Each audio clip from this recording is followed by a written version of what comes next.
We don't need your opinion, Mom. The words cut through me like a cold wind, sharp and final as if they'd been rehearsed. I stood there, plate in hand, in the middle of my daughter's living room, a room I helped her decorate in a house I co-signed for on a holiday. I had cooked for Marissa, didn't even look up after saying it. Her friends chuckled quietly, eyes glued to their wine glasses. Eli, my grandson, blinked once, confused, then looked away. I didn't say a word. I smiled. It was the kind of smile you wear when your insides collapse, but your dignity demands a performance. I walked into the kitchen under the weight of invisible stares, placed the plate down with care, and quietly stepped outside to breathe. That was the moment, the exact second something inside me shifted, not in anger, but in clarity, the kind of clarity that doesn't shout or cry. It simply decides. 5 minutes later, sitting in my car, I pulled up my lawyer's number from my contacts. It was still saved under Tom Will Trust. I tapped the screen. Tom, it's Lena. I'd like to make a change to my will. Before all of this, before the cold words and quiet exits, my life was centered around Marissa, my only daughter, my pride, my heartbeat. I was 27 when my husband Jack passed suddenly from a stroke. Marissa was just 7. I remember standing at his funeral, holding her small hand in mine, promising myself that no matter how hard things got, I would give her everything, and I did. I picked up extra shifts at the high school, tutored after hours, and skipped vacations for a decade to save for her future. Every decision I made, from the car I drove to the meals I skipped, was rooted in making her life better than mine. We were close, at least I believe we were. When she got accepted into Georgetown, we both cried. I sold the antique necklace my grandmother left me to help cover the dorm costs. She never asked me to, but she also never stopped me. I considered it a gift to the woman she was becoming. After college, she landed a job at a consulting firm and eventually married Mark, a kind man with a patient smile. They had Eli 3 years later. I was there in the delivery room whispering encouragement as Marissa gripped my hand. When he was placed in her arms, she looked at me with tears in her eyes and said, "I get it now, Mom. I really do." That moment stayed with me. It felt like the closing of a circle, like she finally understood the weight of motherhood, the quiet sacrifices I made without ever demanding recognition. After her maternity leave, I stepped in to help with childcare. 3 days a week, I picked Eli up from daycare, took him to the park, made him dinner, and stayed until bedtime so Marissa could catch up on work. She used to text me in the evenings, "Couldn't do this without you, Mom." I'd smile and save those messages. They meant more than flowers or cards. Weekends were ours. Sunday brunches, little shopping trips, movie nights with Eli. We laughed a lot, especially over shared memories of Marissa's teenage drama. She'd tease me for still using a flip phone, and I'd roll my eyes when she called avocado toast a meal. It was warm, familiar. I genuinely believed I was a part of her life, not just a helper or babysitter, but someone she still leaned on, still respected. I even planned to leave everything to her when I was gone: the house, the savings, my jewelry box that held every heirloom from 4 generations of women in our family. I imagined her someday opening it with Eli beside her, telling him stories about his grandmother who taught her how to stand tall. Back then, Marissa made space for me in her home, her conversations, and her world. I wasn't just a mother, I was her person. We didn't always agree, but there was never a time she made me feel like I was in the way. Even when she got busy, she'd call to ask how I was or stop by with Eli just because he wanted Grandma's grilled cheese. It was the kind of rhythm you don't notice until it falters, small gestures that build a life. A shared favorite show, leftovers wrapped just the way I liked birthday cards signed, "Love you more than coffee." If this story made you feel something, comment 1, if not, comment 0. I clung to those moments for a long time, even when things began to subtly shift. I told myself it was temporary, just stress, a rough patch. People change, but love doesn't vanish, at least not overnight. But looking back now, I can see how slowly I was being moved to the edges, like a favorite photo frame, placed on a higher shelf, still there, but harder to reach. I was the one adjusting, I was the one bending, forgiving, stepping back, because that's what mothers do. And for a while, I told myself that was enough. It was subtle, so subtle that if I hadn't replayed it 100 times in my head, later I might have missed it completely. Marissa had invited me to brunch at her house. Nothing fancy, just her mark. A few coworkers she'd recently grown close to, and me. I made my usual fruit tart, the one Marissa used to request on her birthdays when she was little. I arrived a little early to help set the table, wipe down the counters, and keep Eli entertained while she finished cooking. She barely looked up when I came in, just gestured toward the stack of plates and said, "Can you set those on the patio?"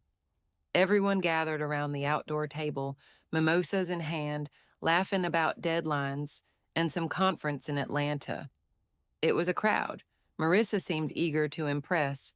Crisp suits, glossy smiles, always scrolling their phones. I didn't fit into that world, but I didn't mind. I was there for her, not them. At one point, Eli wandered over and started fiddling with a nearby bug zapper. I gently reached out and said, "Sweetheart, don't touch that. It could be dangerous." Marissa's head whipped around. "Mom, please, he's fine." She chuckled, but it wasn't warm. It was performative, like she wanted to show the others she wasn't some overprotective parent. One of her coworkers laughed and added, "Kids these days are practically indestructible."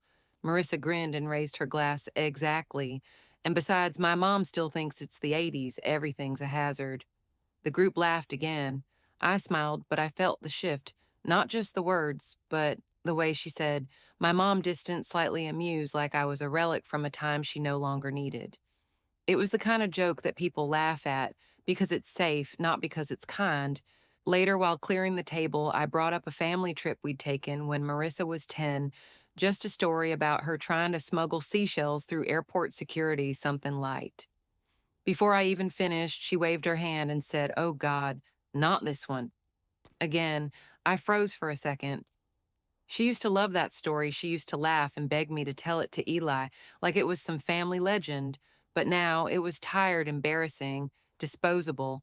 I excused myself to the kitchen, told her I needed to get the tart out of the fridge. I stood there a moment longer than I needed to, staring at the old fridge magnets Eli had made in kindergarten, my face drawn in bright crayon colors, with Best Grammy scribbled underneath.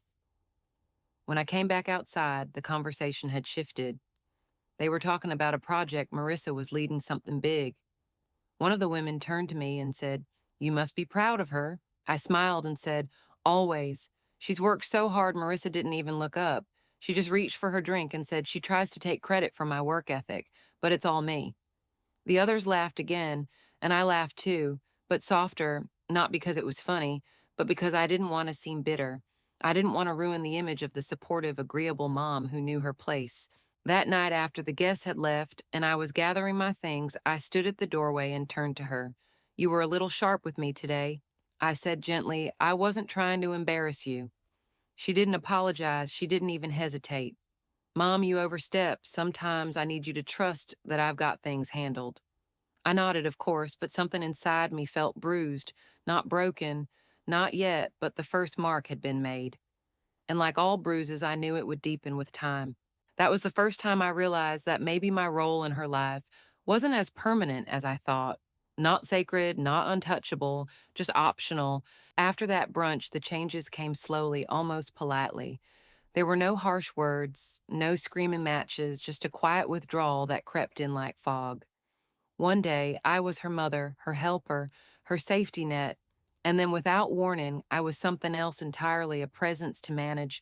At first, I made excuses for her. "She's busy with work," I'd tell myself when days passed without a call. "She's tired," I'd reason when our conversations became short, transactional, clipped. But deep down, I knew I could feel it in the way she rushed off the phone, how she started replying to my messages with short thumbs up emojis instead of actual words. The biggest shift came with Eli. I had always picked him up from daycare on Tuesdays and Thursdays. It was our time. We'd go to the park, feed ducks, make silly faces during dinner. But one Tuesday I arrived and found out from the receptionist that Marissa had already picked him up. No text, no heads up, just silence. I called her more confused than upset. She answered, after a few rings distracted, "Oh, yeah, I meant to tell you, my new assistant said she could grab him this week. We're just trying to adjust our schedule." I paused. "So am I not doing pickups anymore?" There was a beat of silence then, her voice softened into that performative patience. I was beginning to recognize Mom. It's not a big deal. We're just trying something new. Don't overthink it. Okay, but I did overthink it. I thought about it all night. I lay in bed, replaying every pickup, every peanut butter sandwich I'd made, every story I read to Eli on that old beige couch in their living room. None of it seemed to matter now. Then came the holidays. That year, Thanksgiving was a little hectic. Marissa said she and Mark were traveling to Napa with some of his colleagues. Christmas, she explained, was going to be just the three of us this year. She promised a call, but the call never came. I spent Christmas morning watching a rerun of It's a Wonderful Life with my cat curled in my lap and a half cooked ham I couldn't bring myself to finish. I was no longer invited to birthdays either. Marissa started saying Eli preferred low key celebrations, but photos would later pop up on line parties filled with balloons and caterers and strangers. Not once did I see a picture of the old rocking horse I'd restored from Marissa's childhood, the one Eli used to adore. I asked about it once. She shrugged and said they donated it during their last garage purge. One afternoon in March, I dropped off a bag of homemade soup because I'd heard Eli had the flu. I rang the doorbell, but no one answered. Later, I got a text, thanks, Mom left it on the porch. Right. Appreciate it. No invitation inside, no update on how he was doing, just a text, the kind I might have sent a neighbor. I wish I could say I confronted her, then that I asked her what I'd done, why she was pushing me away, why everything felt so hollow. But I didn't. I kept waiting for it to pass, for things to return to normal, for her to wake up and realize what she was doing. Instead, I started shrinking. I stopped suggesting dinner plans. I stopped offering to help. I stopped texting unless she reached out first, which rarely happened. Every time I reached for the phone, I hesitated. I felt like an inconvenience, a reminder of something she no longer wanted in her orbit. The woman who once called me 3 times a day when Eli was teething now barely looked me in the eye when we crossed paths. Even at church, people began to ask, "How's your daughter? Haven't seen her in a while." I learned to smile through it. Busy, I'd say she's doing great, and then I'd excuse myself, step into the restroom, and sit quietly in the stall until the knot in my throat loosened. There's a certain pain in becoming invisible to someone you helped shape, a kind of grief that doesn't get a funeral, no closure, no final goodbye, just distance and silence. And so, little by little, I stopped showing up. It was a Tuesday evening, the kind of crisp fall night that used to mean chili on the stove, and Eli curled up on the couch under a blanket I'd knitted when Marissa was pregnant. But that night I found myself sitting stiffly on the edge of their sofa, unsure of why I was even invited. Marissa had texted me earlier in the week hosting a little dinner. Tuesday, some of Mark's partners and their wives come. If you're free, there was no warmth in it, but no clear rejection either, just neutral, like she was extending a courtesy more than actually wanting me there. But I still said yes. Maybe a part of me hoped this would be a sign things were turning around, that maybe I had been too sensitive, that maybe I'd walk in and she'd greet me with a hug like she used to. She didn't. When I arrived, the door was already cracked open. I stepped in and called out, "Hello!" From the kitchen, I heard Marissa's voice, distracted and rushed. "Yeah, just come in." Mom were in the dining room. I placed the bottle of wine I brought on the counter. No one acknowledged it. I looked around the room. It was beautiful, perfectly arranged candles lit modern and stylish in a way that made it feel more like a showroom than a home. I walked into the dining area where 6 other people were already seated. Everyone looked polished, expensive, at ease. Marissa introduced me with a casual wave.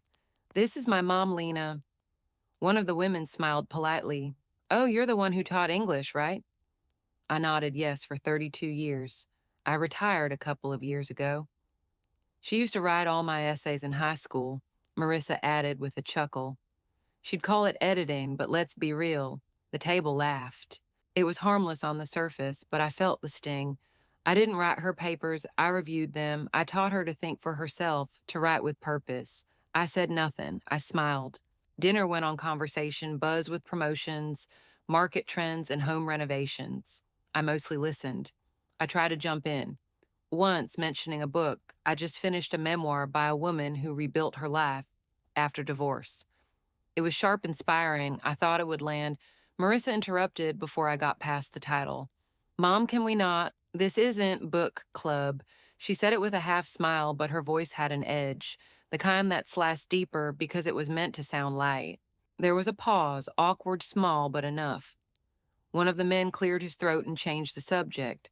I felt my face flush. I pushed a pea around my plate with my fork, suddenly very aware of my posture, my age, my place. I stayed quiet the rest of the night. After dinner, while helping gather plates, I reached to adjust the floral centerpiece a bit too large, blocking people's view. Marissa moved quickly and said under her breath, "Don't I paid someone to design this, just leave it." It was so sharp, so final, that I almost dropped the plate in my hand. We stood in the kitchen, just the two of us, for a moment. I looked at her, trying to find the girl who used to fall asleep in my lap, the one who cried when I forgot to kiss her goodnight, the one who used to beg for my advice. Marissa, I started softly. I don't know what I did wrong, but she didn't let me finish, Mom. You didn't do anything wrong. You're just too much. Sometimes you have to understand that not everything needs your input. Just let us do things our way. There, it was direct, punctuated, brutally clear. I stood there stunned, blinking. She looked right at me, waiting for a reaction I gave her. None. Instead, I smiled that same careful smile I'd worn before, the one that says, I hear you even when the words feel like poison. I collected my purse, kissed Eli goodnight on his forehead. He was already half asleep on the couch, and let myself out. If this story made you feel something, comment 1, if not, comment zeros. I drove home in silence, my hands tight on the wheel. The road ahead was dim, but for the first time in a long while, I wasn't trying to figure out how to fix it.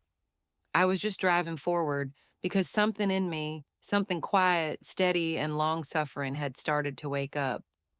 The morning after that dinner, I woke up to the smell of old lavender and the familiar creak of my bedroom floor as I rose. The house was quiet, filled with framed memories, Marissa's kindergarten drawing of us, a photo of Jack laughing in the garden, Eli's smudged watercolor stuck to the fridge.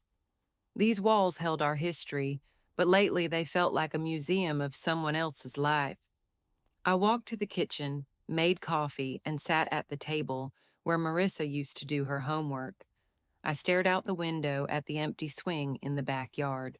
I couldn't stop hearing her voice. You're just too much. Sometimes not everything needs your input. Let us do things our way. It wasn't the words that broke me. It was the ease with which she said them, like she'd rehearsed it, like it was overdue.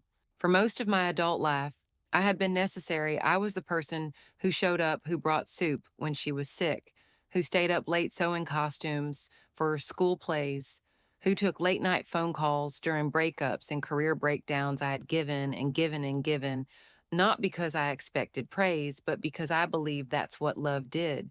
Love showed up. But now I was a burden, an accessory she brought out when it suited her image of family and tucked away when it didn't.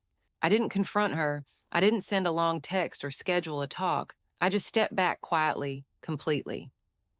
That week, I returned the spare key she'd given me years ago, slipped it in an envelope, left it in her mailbox. No note. When Eli's school had a grandparents' luncheon, I didn't RSVP, I saw photos. Later, Marissa had brought Mark's mother instead. She looked lovely, dressed in navy, holding Eli's hand. That used to be me. I stopped offering to pick him up from practice. I didn't ask if they needed help on weekends. I didn't offer advice when I heard through a mutual friend that Marissa had been passed over for a promotion. I simply let her be. I let them all be. Judith, my sister-in-law, called me a few days later. She said, "You okay? You haven't mentioned Marissa in weeks." I paused. I think I'm learning how to let go of someone who's already let go of me. Judith didn't say anything for a few moments. Then she sighed. "Took you long enough, that made me laugh." Not a full laugh, but the kind that feels more like breathing after being underwater. The thing is, I didn't leave with anger. I didn't stomp or scream or write long letters explaining how hurt I was.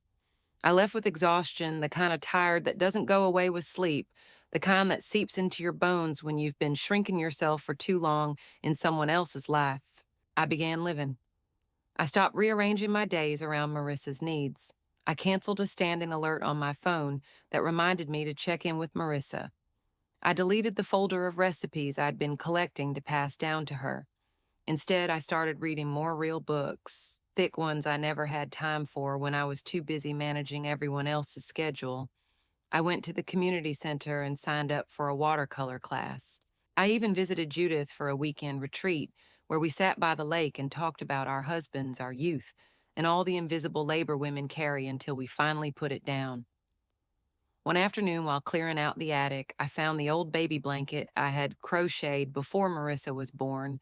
I sat down, ran my fingers along the stitching, and didn't cry, not because I wasn't sad, but because I had nothing left to grieve. I had done my part. I folded the blanket, gently placed it in a box labeled Memories, and packed it away. Marissa never called to ask why I stopped coming around. She didn't ask why I didn't bring gifts for Eli's birthday, why I didn't send reminders for dentist appointments, or drop off soup during flu season. Maybe she noticed, maybe she didn't, but she said nothing. And for the first time in my life, neither did I. There's a kind of silence that doesn't come from peace, it comes from being erased. The house felt too big those days, not in square footage, but in memory. Every corner whispered reminders.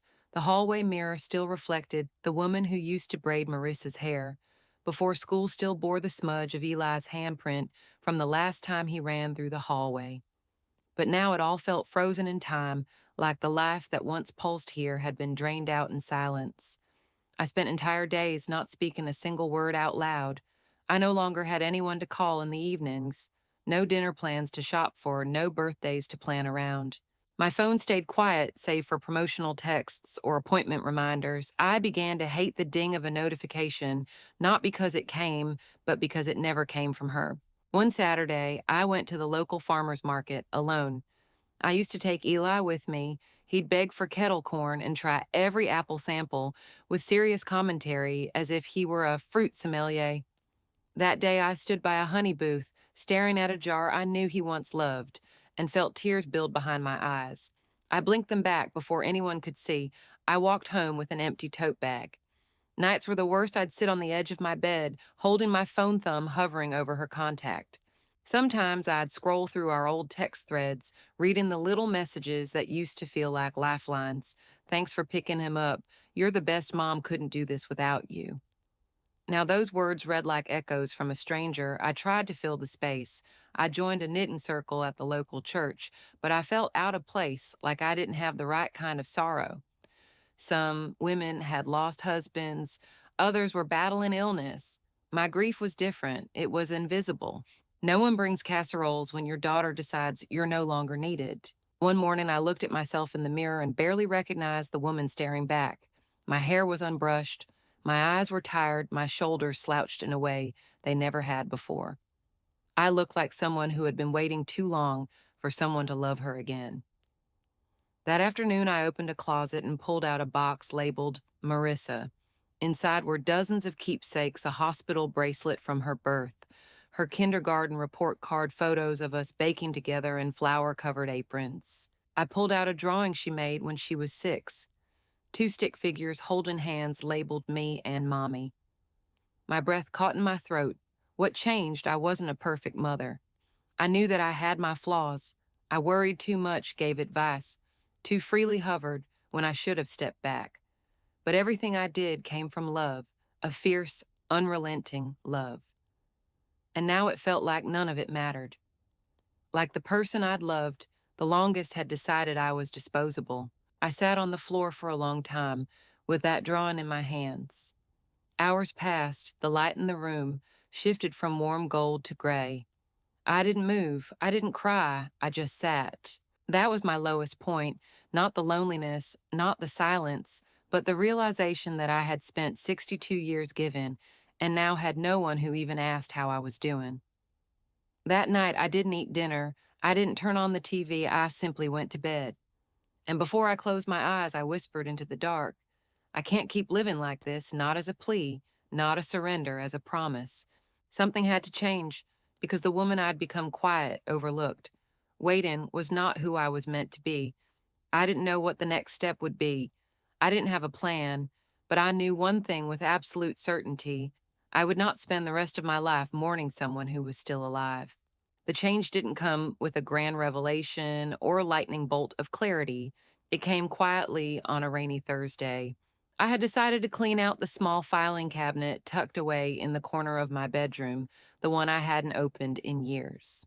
It was packed with old bank statements, insurance forms, expired warranties, and manila envelopes that had yellowed at the corners.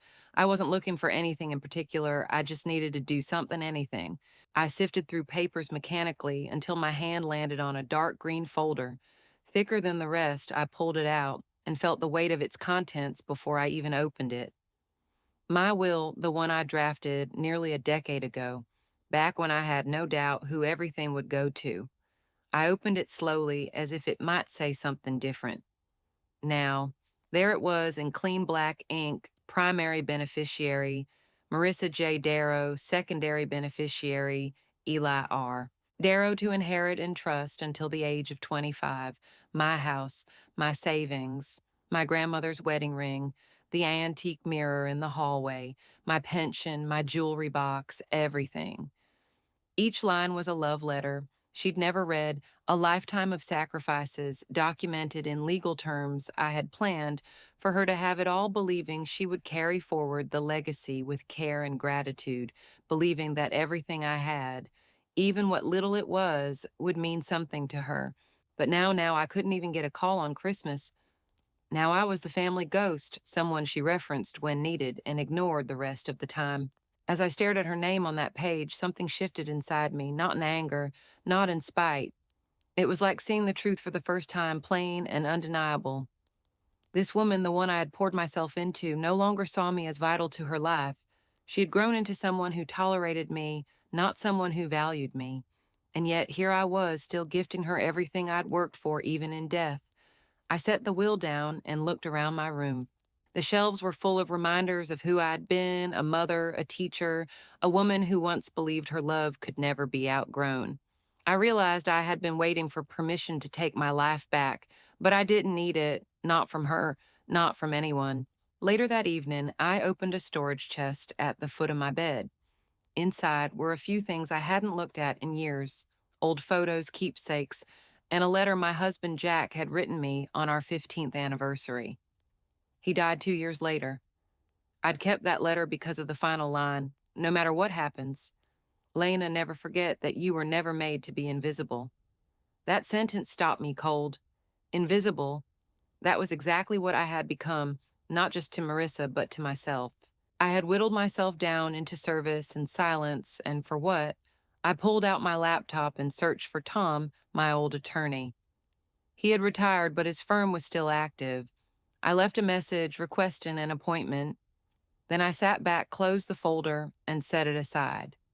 Something had clicked. The discovery wasn't just the will, it was a realization that my love, while unconditional, did not have to be unreciprocated. That planning for a future where everything I owned went to someone who couldn't be bothered to include me in a Tuesday dinner was not a loving act. It was self-erasure. The next morning, I woke up with a quiet resolve I hadn't felt in years. I made breakfast for myself, not toast, not something quick, but a full plate, scrambled eggs, fresh fruit tea in a real cup. I played my favorite Ella Fitzgerald record while I ate, letting the music fill the corners of the house that had grown so still. Then I pulled out a notebook and started writing, not letters to Marissa, not explanations, just thoughts. What mattered to me? What legacy I wanted to leave behind? Names of charities I admired, notes about Eli, the boy I still believed in, even if I could no longer reach him. The will had been my final gift, but now I was rethinking what kind of gift I wanted to leave and for whom. And for the first time in a long while, I felt something unfamiliar rising in me again, a sense of direction, of quiet, deliberate purpose. Something had changed in me, but I didn't rush it. I let it settle, like fog, lifting slowly to reveal a road I hadn't seen in years. The morning after I found my will, I stood in front of the bathroom mirror and looked at myself with new eyes. I didn't look younger. I didn't look stronger. But I looked awake for the first time in years. The woman staring back at me wasn't just existing for other people.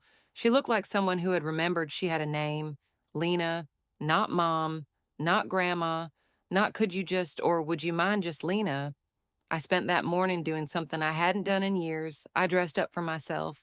Nothing extravagant, just a soft blue blouse I used to wear on the first day of school when I taught.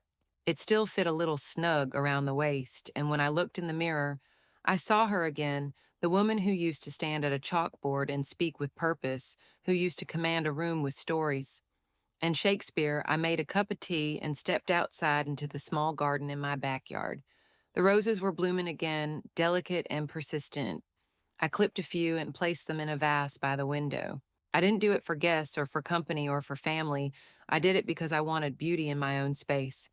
If this story made you feel something, comment 1, if not, comment 0. That week, I pulled out an old box of hobbies I'd abandoned. I painted again, not well, but freely. I walked through the park without looking at my phone.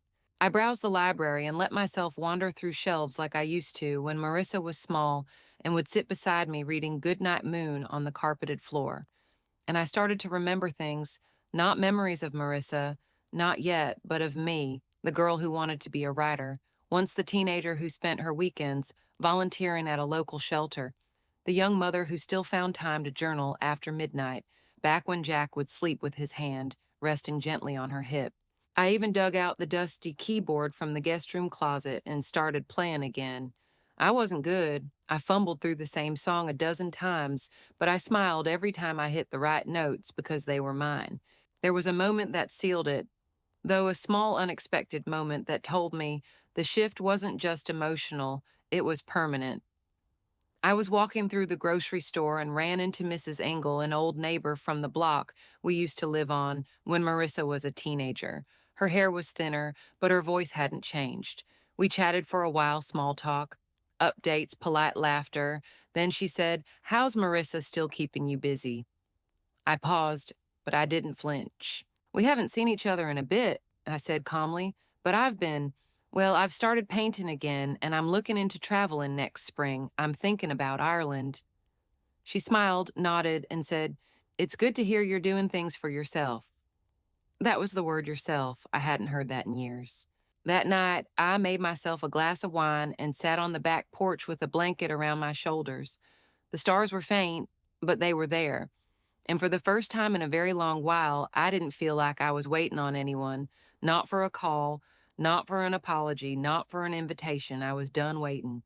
I realized that somewhere in my grief, I had forgotten that my life had always been mine, that being a mother had been a chapter, a beautiful, brutal, selfless chapter, but not the whole story. I still had more to write. I didn't plan revenge. I didn't draft messages or rehearse confrontations. I simply started living differently, quieter, stronger, not loud, not spiteful, just awake. And in that stillness, I began to heal. I never said a word to Marissa about what I was planning. There were no dramatic speeches, no scathing letters, no late night calls filled with accusations. I had done all the talking I ever would. What I did now, I did quietly, not to prove a point, but to reclaim a life that had been mine all along. It started with small acts that probably seemed insignificant from the outside, but were monumental to me. I changed my bank account's beneficiary. I opened a new savings account in a credit union she didn't know existed. I met with a financial planner, a kind woman named Erica, who specialized in estate restructuring. She didn't ask too many questions when I said I wanted to reevaluate my legacy. She just listened, explained options, and nodded with a calm, firm understanding. We revised everything, not just the will, but the intentions behind it. I told Erica I wanted Eli to have something, but only if certain conditions were met. I didn't want my name to be remembered as a source of entitlement. I wanted it to mean something. I set up a trust to be accessed by Eli only after the age of 25, provided he completed some kind of education, trade, university, anything, and I named my late husband's sister Judith as the trustee. She was the only one I still trusted to honor my wishes. The house, which had always been intended for Marissa, I redirected to a program that provided transitional housing for single mothers. It wasn't out of spite, it was full circle. The home that had carried me through years of sacrifice could now carry someone else, someone who hadn't had the chances Marissa had squandered. The most painful decision was the jewelry. I held each piece in my hand before letting it go. My mother's pearls, my grandmother's brooch, the wedding ring Jack placed on my finger. All those years ago, I donated most of them to a women's shelter's fundraising auction, and the rest I packaged into a small velvet box, not for Marissa, but for Eli. I included a letter that he'd receive one day, not a bitter letter, but one filled with truth about who I was, about how much I loved him, about how love sometimes comes in quiet protection, not loud indulgence. Each day, I made a new decision, quiet, private, powerful. I didn't post any of it online. I didn't talk about it at book club. I didn't even tell Judith right away. I simply kept moving one intentional step at a time. When the legal revisions were done, my attorney Tom, still sharp, despite his semi-retirement, looked at me across his desk and said, "You sure about this, Lena?" I smiled and nodded completely. He leaned back and gave a soft laugh. Most people who do this are still trying to send a message. I'm not sending anything. I said calmly, I'm just done, weighting the matter. After leaving his office, I stopped at a small cafe I hadn't visited in years. I ordered a latte, sat by the window, and opened my notebook. I began listing all the places I wanted to visit before I turned 70. Nothing extravagant, no five-star resorts or world cruises, just small, beautiful places, the Grand Canyon, a cabin in Vermont, the bookstore in Boston. Jack always wanted to see places that reminded me that I still had more life left to live. At home, I boxed up old reminders. I removed Marissa's framed college diploma from the hallway and replaced it with a print of an abstract painting I bought from a local artist. I took down the calendar with Eli's school events I was never invited to. I deleted the annual reminder that read Marissa's Mother's Day gift. I didn't need to be reminded anymore. This wasn't bitterness, it was clarity. I wasn't plotting revenge, I was creating peace. And perhaps the most liberating part of it all was that Marissa had no idea. She thought the distance was passivity. She thought I just faded into the background, like a dim light left on out of habit, but I wasn't dim, I was deliberate. And while she went about her life certain that I was still sitting in the corner, waiting for a place at her table, I was quietly building a new table of my own, one she might never be invited to. At first, the changes didn't seem to register with Marissa, or if they did, she didn't say anything. Maybe she assumed I was simply going through a phase, a quiet rebellion she could ignore, until I came back around, softened and ready to resume my role as the ever-available mother. But I wasn't rebelling, I wasn't angry, I was simply done. It started with a missed favor. She called one Thursday afternoon while I was in the middle of my watercolor class, a new routine I had grown to love. "Hey," she said, tone clipped, "can you pick up Eli from school today? Mark and I are stuck at work." I paused, looking out the studio window at the rain falling softly over the parking lot. I felt no guilt. "Sorry, I'm in the middle of something," I replied. "You might want to try Judith. She mentioned she was free this week." There was a long silence on the other end. "Right, okay, I'll figure it out." And she did. The world didn't collapse because I wasn't there to catch the pieces, and I didn't feel bad about it. I went back to painting a soft lilac flower, a little off-center, but beautiful all the same. Then came the weekend gathering. It used to be a given that I would bring dessert my lemon chess pie, the one that had become tradition. I heard about the gathering secondhand from Judith, who'd been invited. No one called me. I didn't offer the pie. I spent that Sunday walking through the botanical gardens instead, breathing in the clean air, watching strangers smile at one another without expectation. Days passed, then a week, and slowly I began to notice something had shifted, not just in me, but in her. She began calling more often, not to chat, but to ask, "Did you get the Christmas lights up? Yet are you still going to come with us to the tree farm this year?" I was thinking of making that stuffing. You do what's in it again. Each time I answered, honestly, but without overextending myself. I didn't jump to say yes. I didn't offer extras. I was polite, clear, calm. And the more boundaries I held, the more confused she became. Once she texted, "Hey, I haven't heard from you in a while. Everything okay?" I stared at that message for a long time. Everything was finally okay, because for the first time I wasn't scrambling to earn her love. I was living in mine. The real turning point came during a family brunch organized by her in-laws. I went mostly for Eli's sake. He ran to hug me when I walked in, that same light in his eyes that reminded me not everything had been lost, But Marissa, she looked startled, almost nervous, like my presence meant something different. Now, like she could feel I was no longer orbiting her life. Throughout the meal, I smiled, made small talk, and didn't insert myself. I didn't offer to help in the kitchen. I didn't try to smooth over tension. When Marissa snapped at Mark, I wasn't cold, I was simply separate, and I could feel her noticing it. After dessert, as people were mingling and packing leftovers, she pulled me aside. "You've been different lately," she said, studying me. I smiled. "I guess I have. Is something wrong?" "No," I said, holding her gaze, just choosing to spend my time a little differently these days. She opened her mouth like she might say more, but then stopped. And in that pause, in that subtle uncertainty, I felt it, the shift. For so long, I had lived on the edges of her approval, but now she was the one unsure, she was the one reaching, measuring, wondering how much of me she still had access to. My silence had become stronger than my words ever were. I didn't need to prove anything. I didn't need her to notice, but she had, and it unsettled her more than any confrontation ever could. That night, I returned home to my quiet house, lit a candle, and played one of my husband's old jazz records. I stood by the window sipping tea and thought, this is what it feels like to stand in your own life, not waiting, not chasing, just standing steady, grounded, whole. It wasn't planned. There was no dramatic orchestration, no audience waiting with bated breath. Just a phone call, a calendar reminder, and a room. My lawyer, Tom, had called a week earlier. "Lena, everything's finalized. All documents are signed and notarized. You said you wanted a reading of the will. Are you still set on that?"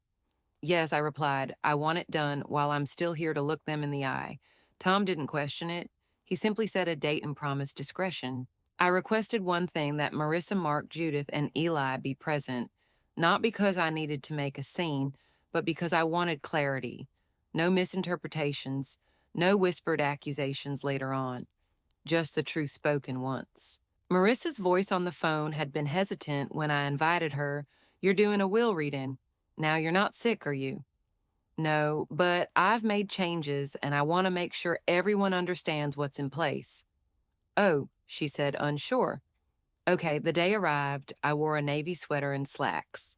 The same outfit I used to wear for parent-teacher conferences, not formal but composed, meant to remind people that I was someone who had things to say and a reason to be heard. The room at Tom's office was modest, a long table, chairs, a pitcher of water with neatly stacked glasses. Eli fidgeted next to Marissa, who sat across from me, her expression unreadable. Mark looked bored. Judith beside me gave my hand a quiet squeeze. Tom began, "Thank you all for coming. Lena has asked that I read through her final will and testament so that there is no confusion moving forward." He didn't dramatize it. He simply read. Marissa's name never came up. Her eyes narrowed at first, then her brows pulled together in a soft frown. She leaned forward slightly, waiting, but every bequest, the house, the accounts, the personal belongings, was designated elsewhere. Judith was named as executor. The house was to be donated. The jewelry had been divided between charitable auctions and a trust. The savings were to fund scholarships for single mothers pursuing teaching degrees. Eli's trust was outlined, carefully delayed access, educational milestones with Judith as guardian of its conditions. Marissa sat up straighter. The silence in the room grew heavy. "If this story made you feel something, comment 1, if not comment 0. When it was over, Tom folded the folder closed and looked at me. "Lena, would you like to say anything?" I turned to my daughter. Her face was pale, her lips parted slightly in disbelief. Mark leaned away from her, as if he wanted no part of what came next. I took a breath. "I didn't do this to punish you." I said, "This isn't revenge. This is recognition of the years I showed up, the years I waited, the moments I was dismissed." Marissa opened her mouth, but I gently raised a hand to stop her. "No, let me finish, because this is the only time we're going to have this conversation." She closed her mouth, her hands clenched in her lap. "I loved you, Marissa, more than anything, but somewhere along the line, I stopped being a person to you. I became a tool, something to use, when convenient to ignore, when inconvenient. I forgave that for a long time. I made excuses for you. I took pride in your success, even when you pretended I had no part in it, but I'm not going to pretend anymore." I looked at Eli. Then his young face torn, confused, maybe even scared, but I softened my voice. Eli, if you're hearing this years from now, I hope you know it was never about cutting people off. It was about honoring myself. I still believe in you. That's why you're part of this, but love, real love, isn't just about biology or obligation. It's about respect and boundaries. I turned back to Marissa. I'm not angry anymore, but I've made peace with the life I lived and the woman I became.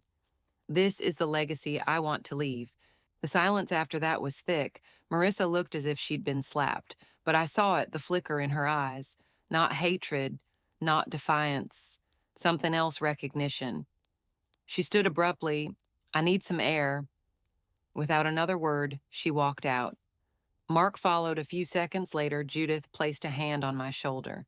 Eli looked at me, then quietly stood and walked over. He didn't say anything, just hugged me tightly without words. That was the moment, not the reading, not the silence, but that hug, that quiet acknowledgement from the one person who might still grow into something different. And in that instant, I felt no regret. A week passed after the will reading, and I didn't hear a word from Marissa. Not a call, not a message, not even a cold line of protest through Judith. I wasn't surprised. She'd always used silence as a tool, a way to assert control without getting her hands dirty, but this time it didn't work. This time her silence felt small. Then late on a Friday evening, my phone buzzed 6 times in a row, 6 missed calls, all from her. I watched the screen light up from across the kitchen as I wiped down the counter. The name Marissa glowed in sharp white letters, pulsing with urgency. I didn't pick up, not the first time, not the second. Not even when she texted, "We need to talk, please." She never used the word, please. I turned the phone over and let the screen go black. The next morning, I drove out to a small trail Jack and I used to hike before his stroke. It was shaded by sycamores and opened up to a modest overlook where you could see the river carving quietly through the hills. I brought a small thermos of coffee, a notebook, and my peace. I hadn't felt so grounded in years. When I got home, there was a thick envelope waiting at the front door, hand-delivered, no postage. My name written in Marissa's precise handwriting. Inside, I found a printed letter, 3 pages long. She had typed it, every paragraph tightly worded, as if edited and re-edited. She was trying to be careful. The letter began with a defense. I didn't realize how distant I'd become. I was overwhelmed, and maybe I expected too much from you. Without thinking about what you needed, I never meant to make you feel discarded. Then came the justification. You were always so strong, I thought you didn't need anything. You were there no matter what. I assumed you always would be. And finally, the plea, I didn't expect to be left out. I was shocked. Can we talk? I think we both made mistakes. This doesn't feel right. What she meant, I realized, was that not having control didn't feel right to her, that my silence had disrupted a system she'd come to rely on, one where she set the terms and I absorbed the costs. I folded the letter and placed it in a drawer next to the legal copy of the new will. I didn't respond. That same weekend, I received a call from the director of the women's shelter where I donated most of my jewelry. Miss Darrow, she said, her voice thick with gratitude. Your pieces raised over $18,000 at our gala that's going to house 3 mothers and their children for 6 months. I sat down in my chair, hand trembling slightly. 3 mothers, 6 months of stability.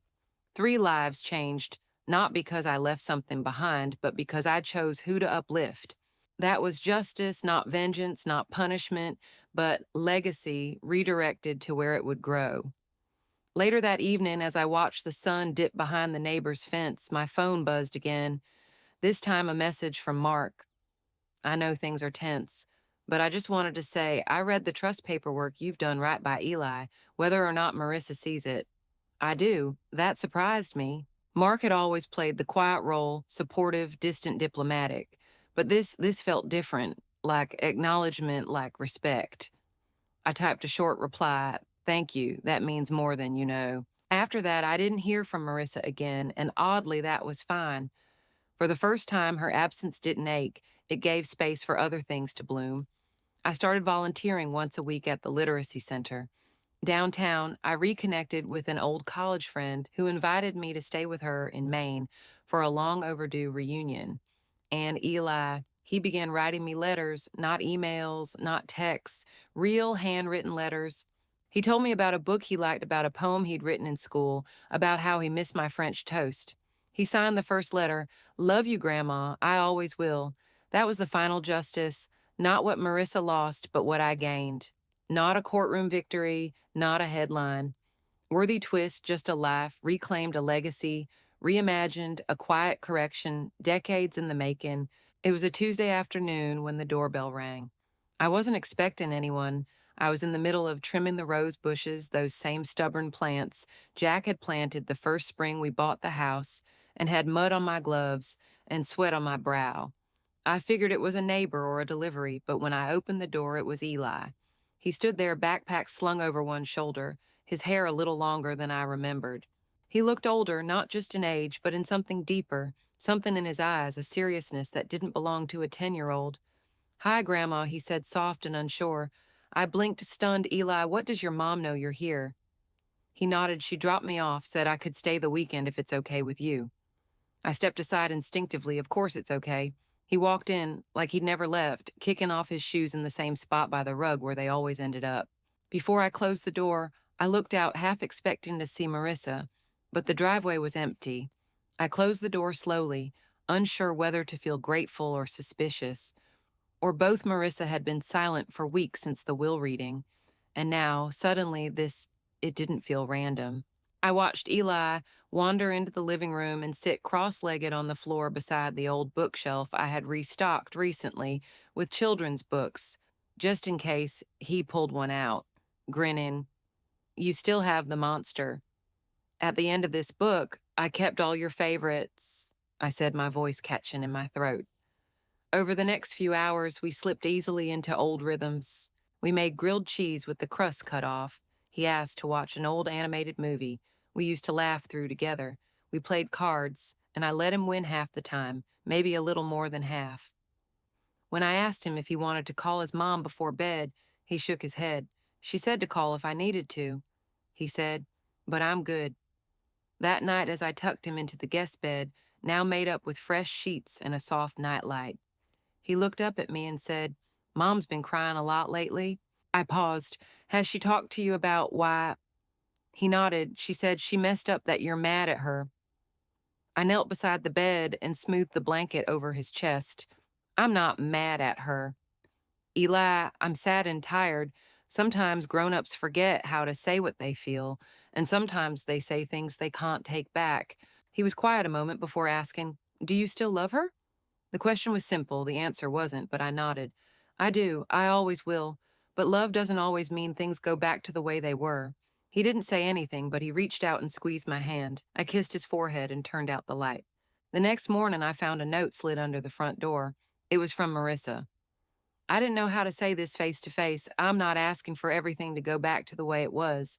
I wanted him to see you. I wanted him to feel what I forgot to appreciate. I know I don't deserve forgiveness, but I hope in time you'll let me try again." I read the note 3 times before setting it on the counter.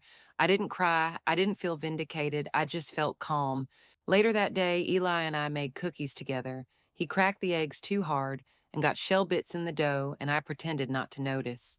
He asked if he could come again next weekend, and I said yes. When Marissa pulled up Sunday evening, she didn't get out of the car. Eli hugged me tightly, then ran toward her. She waved from behind the windshield, a small, cautious wave. I returned it with a nod. We didn't speak. There was no dramatic apology, no movie-style embrace, just 2 women, one inside a house and one inside a car, with years of history between them and no clear map for what came next. But that was okay. I didn't need her to fix everything. I didn't need an apology wrapped in tears and promises. What I needed, what I finally had, was peace, and a quiet kind of strength that didn't rely on anyone's approval. She had broken something in me once, but I had rebuilt it brick by quiet brick. It was early spring when I stood in my backyard garden pruning the roses that had made it through winter. The air was soft, filled with the scent of damp earth and the faint hum of bees returning to their work. I wore a straw hat Jack had bought me years ago at a farmer's market, and my gloves were stained with the memory of every growing season that had come before. I clipped a single rose pale pink edges slightly curled and held it in my hand just long enough to admire how stubborn and beautiful something could be after surviving so much cold. That flower felt like me.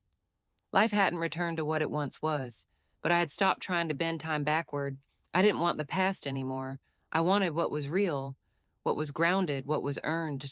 I had created new routines, small but sacred. Sunday mornings were spent walking to the corner bakery for a cinnamon roll and coffee. Wednesdays were for watercolor class Fridays. I volunteered at the Literacy Center, helping women find confidence in their own voices. Women who, like me, had once been told they were too much or not enough. My home had changed too. The living room no longer held relics of obligation. I'd replaced the framed photos of forced smiles with artwork. I'd painted myself clumsy, maybe, but mine. The couch had a new cover, the walls a fresh coat of soft sage green. The guest room had been transformed into a studio, and on the desk sat a folder labeled simply Letters to Myself. Inside it were pages I'd written in recent months, not journal entries, not letters to Marissa or Eli, but letters to the woman I had become. Sometimes I wrote as if I were talking to my younger self, reminding her she did the best she could. Other times I wrote to the woman I hoped to be 10 years from now, the one who wouldn't shrink just to keep the peace. There was no bitterness left that surprised me more than anything I had expected to carry some small ember of anger, a tiny flame of hurt I could keep hidden in my chest just for myself, but it was gone, replaced with something quieter and sturdier, acceptance. Marissa hadn't tried to see me again after dropping off Eli that weekend, but she had sent a short letter through Judith. In it, she acknowledged her pride, her failure to listen, and the way she took me for granted. She didn't ask for forgiveness, not directly, but she said she was working on herself. That meant more than I thought it would. I didn't reply, not because I was shutting the door, but because I didn't want to rush anything. Rebuilding a relationship is like tending a fragile garden. You don't stomp in with good intentions. You take your time, you let it grow at its own pace, or not at all. Eli wrote me again last week. He told me about a school project on family heritage. He said he wanted to interview me if I was up for it. I wrote back, telling him he could come over Saturday and we'd bake cookies while we talked. That was enough. As I stood in the garden, I thought about legacy, not the legal kind, not what's written into wills or carved into gravestones, but the kind that lives in the way someone's face softens when they think of you. The kind that's baked into family recipes, tucked inside stories passed down at dinner tables, the kind that's felt in the quiet power of choosing yourself. Even when it's hard, I placed the rose into a small vase on my kitchen windowsill. It didn't match anything. The vase was old, slightly chipped, handed down from my mother, but it held the flower just fine. Sometimes that's all we need. A little space, something solid, and the decision to bloom again. Anyway, I turned off the porch, light locked the front door, and poured myself a cup of tea. I sat by the window with the rose watching the last of the evening sun stretch long across the yard. The light touched everything gently without needing permission, and in that still golden moment, I knew I hadn't just removed a name from a document. I had reclaimed my life quietly, completely, finally. If this story made you feel something, comment 1. If not, comment 0.